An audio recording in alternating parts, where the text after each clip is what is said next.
एक ऐसा कॉन्टिनेंट जिसे दुनिया ने डिकेड्स तक सिर्फ पावर्टी, वॉर और क्राइसिस के एंगल से देखा, लेकिन रियलिटी कुछ और है। 2050 तक अफ्रीका की पॉपुलेशन 2.5 बिलियन होने वाली है। मतलब दुनिया का हर चौथा इंसान अफ्रीकन होगा और 2075 तक दुनिया का 1/3 वर्कफोर्स अफ्रीका से आएगा। इलेक्ट्रिक कार्स, बैटरीज और रीन्यूएबल एनर्जी, इन सब का फ्यूचर भी अफ्रीका के मिनरल्स पर डिपेंड करता है। और सबसे इंटरेस्टिंग बात, फ्यूचर की जो मेगा सिटीज़ ग्लोबल इकॉनमी को ड्राइव करेंगी, उनमें से बहुत सी सिटीज़ अभी तक एग्जिस्ट भी नहीं करती। तो सवाल ये है, क्या अफ्रीका सच में फ्यूचर सुपर पावर बनने वाला है, या फिर ये एक और ग्लोबल इल्यूज़न है? अगर आप अफ्रीका के बारे में न्यूज़ देखें तो मोस्टली क्या दिखाया जाता है? पावर्टी, कॉन्फ्लिक्ट, फैमिन, और इसी नैरेटिव की वजह से दुनिया के दिमाग में एक इमेज बन गई, अफ्रीका इज़ पुअर। लेकिन जब इकोनॉमिस्ट्स और जियोपॉलिटिकल एक्सपर्ट्स अफ्रीका को देखते हैं तो उन्हें कुछ और दिखता है। They see the fastest growing population, the youngest workforce, the biggest untapped market। और इसीलिए आज दुनिया के सबसे पावरफुल कंट्रीज़ अफ्रीका में इन्वेस्ट कर रहे हैं। बट ये स्टोरी समझने के लिए हमें हिस्ट्री में जाना पड़ेगा। अफ्रीका की पॉपुलेशन का ऑलमोस्ट 70% अंडर 30 ईयर्स है। हर साल लगभग 12 मिलियन यूथ जॉब मार्केट में एंटर करते हैं।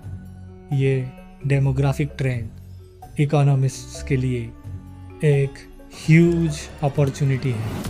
इसे बोला जाता है डेमोग्राफिक डिविडेंड। अगर यूथ को एजुकेशन और जॉब्स मिल जाए तो इकोनॉमी एक्सप्लोड कर सकती है। एग्जैक्टली वही जो 1990s में चाइना और इंडिया के साथ हुआ था। और इसी वजह से इकोनॉमिस्ट कहते हैं Africa will be the workforce of the future. आज अफ्रीका सिर्फ एक कॉन्टिनेंट नहीं है, ये बन चुका है जियोपॉलिटिकल बैटलफील्ड। चाइना अफ्रीका में highways, railways, ports, power plants build कर रहा है। इस इनिशिएटिव को बोला जाता है बेल्ट एंड रोड इनिशिएटिव। दूसरी तरफ यूनाइटेड स्टेट्स और यूरोप भी अफ्रीका में इन्वेस्टमेंट्स इंक्रीज कर रहे हैं।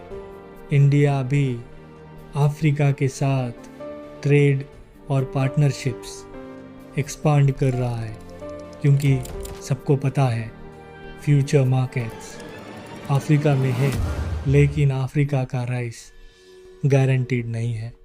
कुछ सीरियस चैलेंजेस भी है।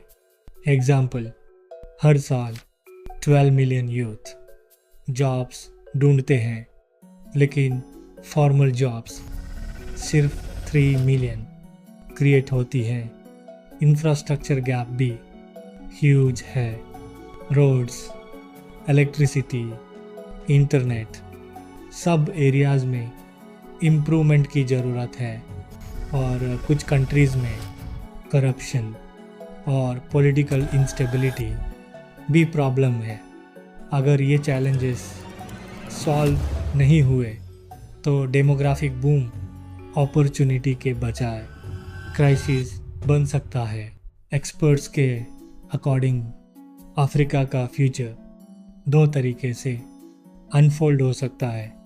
सिनेरियो 1, अगर इन्वेस्टमेंट्स, एजुकेशन, इंफ्रास्ट्रक्चर और इनोवेशन में आए तो अफ्रीका बन सकता है the next manufacturing hub, renewable energy power house, the fastest growing consumer market.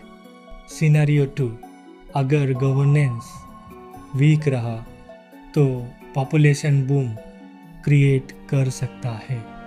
Unemployment, migration crisis, political instability.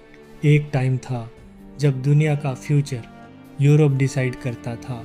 फिर अमेरिका ने ग्लोबल इकोनॉमी लीड की और पिछले 30 साल चाइना ने वर्ल्ड को ट्रांसफॉर्म किया। लेकिन नेक्स्ट 50 ईयर्स में दुनिया का फ्यूचर डिसाइड करेगा एक कॉन्टिनेंट जिसे दुनिया ने सबसे ज़्यादा अंडर एस्टिमेट किया है, अफ्रीका। और सबसे बड़ा क्वेश्चन ये है, क्या दुनिया अफ्रीका के राइज के लिए रेडी है? 1800 के टाइम यूरोप के कंट्रीज़ ने अफ्रीका को डिवाइड कर दिया। इस इवेंट को हिस्ट्री में बोला जाता है the scramble for Africa. Britain, France, Belgium, पुर्तगाल सब ने अफ्रीका को कॉलोनीज में कन्वर्ट कर दिया। और फिर क्या हुआ?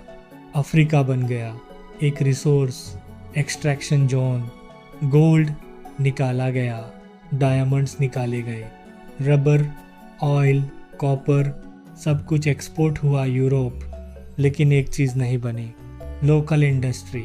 इंफ्रास्ट्रक्चर भी सिर्फ एक पर्पस के लिए बनाया गया, रिसोर्सेज को पोर्ट्स तक ले जाने के लिए। मतलब सिस्टम ऐसा डिज़ाइन किया गया कि अफ्रीका रॉ मटेरियल सप्लाई करे और डेवलप्ड कंट्रीज़ प्रॉफिट बनाए। जब 1960 में अफ्रीकन कंट्रीज़ इंडिपेंडेंट हुए तब उन्हें मिला weak institutions, poor infrastructure, fragile economies. और इसी वजह से अफ्रीका का डेवलपमेंट स्लो रहा। 2000 के बाद अफ्रीका में एक साइलेंट ट्रांसफॉर्मेशन स्टार्ट हुआ। 3 मेजर चेंजेस आए। पहला, अर्बनाइजेशन। अफ्रीका के सिटीज़ रैपिडली ग्रो कर रहे हैं। लागोस, नैरोबी, किगाली, ये सिटीज़ टेक्नोलॉजी और स्टार्टअप्स के हब्स बन रहे हैं। दूसरा बड़ा चेंज, डिजिटल रेवोल्यूशन।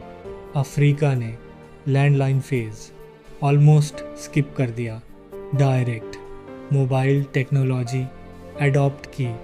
आज मिलियंस लोग मोबाइल फ़ोन से बैंकिंग, पेमेंट्स, बिजनेस सब कुछ कर रहे हैं। केन्या का एम-पेसा दुनिया का सबसे सक्सेसफुल मोबाइल पेमेंट सिस्टम बन चुका है। तीसरा और सबसे बड़ा फैक्टर, यंग पॉपुलेशन। यूरोप और जापान एजिंग हो रहे हैं, लेकिन Africa the youngest continent on earth. अब बात करते हैं अफ्रीका के सबसे पावरफुल एसेट की, natural resources, electric vehicles, batteries, green energy. इन सब के लिए चाहिए रेयर मिनरल्स जैसे कोबाल्ट, लिथियम, कॉपर, निकेल। और ये मिनरल्स कहाँ मिलते हैं? Africa. Example, Democratic Republic of Congo alone produces around 70% of the world's cobalt। और कोबाल्ट के बिना लिथियम आयन बैटरीज बनाना ऑलमोस्ट इम्पॉसिबल है। मतलब सिंपल लैंग्वेज में future electric car revolution Africa के मिनरल्स पर डिपेंड करता है। इसीलिए आज दुनिया के पावरफुल कंट्रीज़ अफ्रीका में इन्फ्लुएंस बिल्ड करने की रेस में है।